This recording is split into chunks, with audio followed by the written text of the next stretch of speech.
Assalamualaikum warahmatullahi wabarakatuh.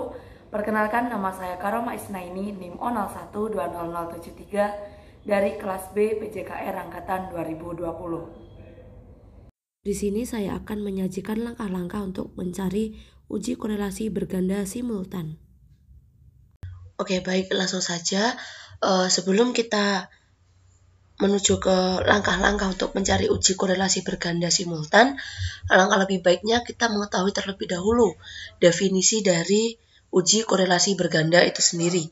Nah, konsep dasar dari analisis korelasi berganda itu yaitu bertujuan untuk mengetahui tingkat keeratan hubungan atau simultan antara dua atau lebih dari variabel bebas X terhadap variabel Y.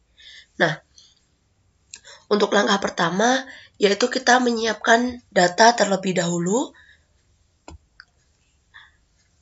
Ya, di sini saya menyiapkan data yaitu 2X dan 1Y, di mana X yang pertama yaitu motivasi, X2 yaitu minat, dan Y-nya adalah prestasi.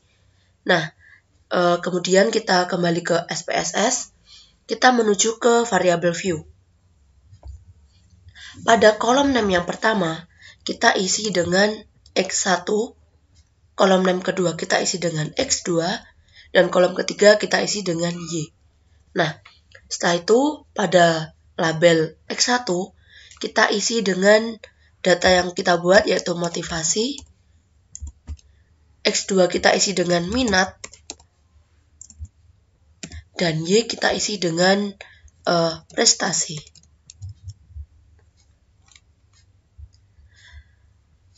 Setelah semua label terisi, kemudian kita menuju ke data view.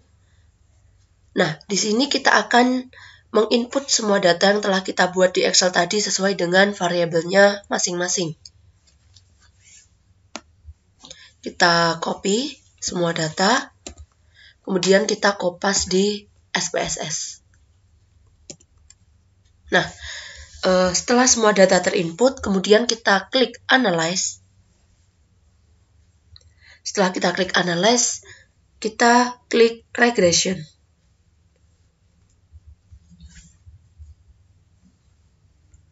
Nah, di sini dengan catatan bahwa kita akan meminjam output dari analisis regresi untuk menguji korelasi.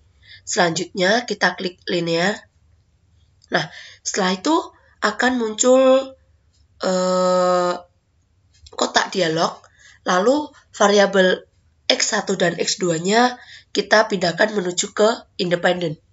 Nah, ini sudah terinput di independen, kemudian variabel Y atau variabel prestasinya kita input menuju ke dependen. Nah, setelah semua terinput, kemudian kita klik statistik. Nah, di sini kita harus checklist di R-squared change. Ini sudah terchecklist. Setelah itu kita klik continue, kemudian kita klik OK. Nah, di sini akan muncul output untuk menguji korelasi berganda simultan. Nah, ini pada bagian pertama ada kolom variabel enter atau remove. Nah, di mana pada kolom ini menjelaskan tentang variabel yang kita input tadi. Di mana di sini ada variabel motivasi, ada prestasi, dan selanjutnya yang lebih penting kita melihat di tabel summary atau model summary ini untuk melihat ada atau tidak hubungan antara X1 dan X2 yang telah kita buat dengan variabel Y.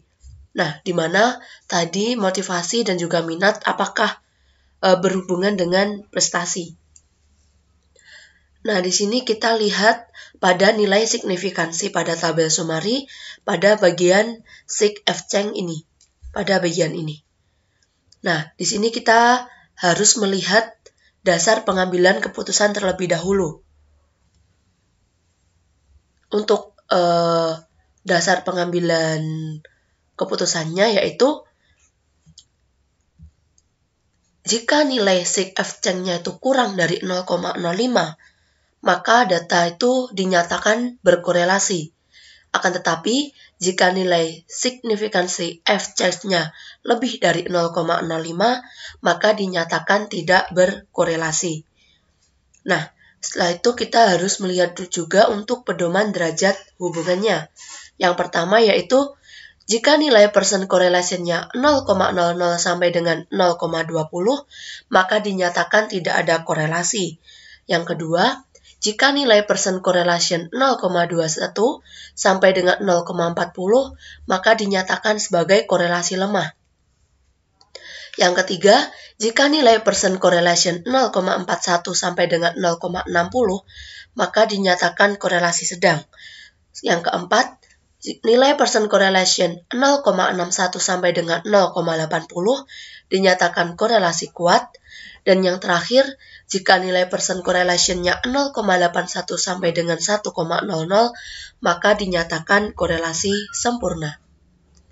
Nah, dari nilai sigFC yang kita dapatkan, di sini tertera 0,001, di mana itu lebih dari 0,05, maka dari data yang kita buat dapat disimpulkan bahwa X1 dan X2 itu secara simultan berkorelasi dengan Y atau berkorelasi dengan prestasi.